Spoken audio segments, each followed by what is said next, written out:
kababayan, nagpabala po si yung vlogger na kalbo, si Dr. Toto Kausing, no, na ang PDI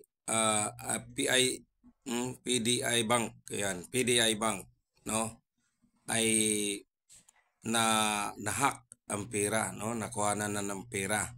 At Land Bank saka BDO, I mean BDO, ayan. Sunod, magkasunod.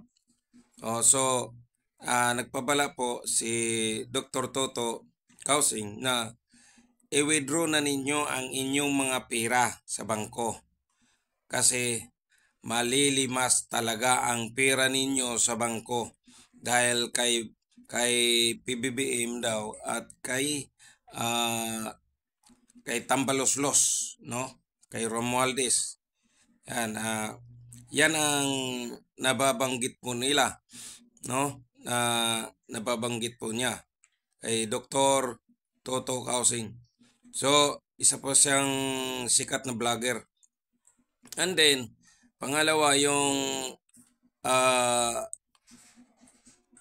yung pabala rin ni malapit na kaibigan malapit kay PBBM, no, si Attorney Vic Rodriguez, yan, doon sa complaint niya doon sa 60 billion, 60 billion na ninakaw ni PBBM ni Romualdez.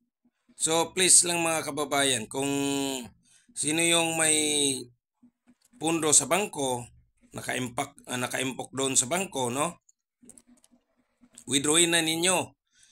Kasi nako, nakakapanghinayang po talaga ang pera po ninyo, pinagpaguran po ninyo. Dapat nyo lang talaga withdrawin na, no? Lahat. Kasi DBP pala BDO. DBP, Land Bank, at saka PDIC Bank, para ganun. Yan. Limas na po ang pera. Kaya yan ang pabala ni Dr. Toto Kausing. Yan. Okay? Kung may pera ka, kakabahan ka na. Dapat withdrawin nyo na. Kasi mahirap yun. Ito mahirap daw tong administrasyon ngayon.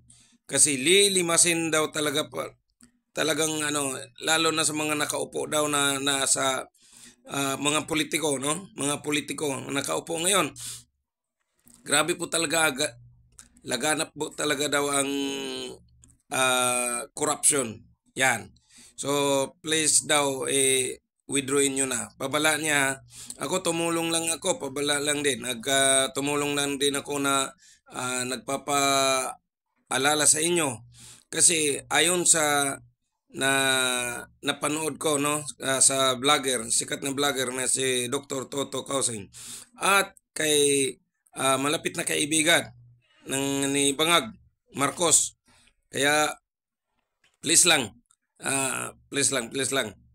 para di masayang ang mga pera ninyo. Salamat. Maraming salamat.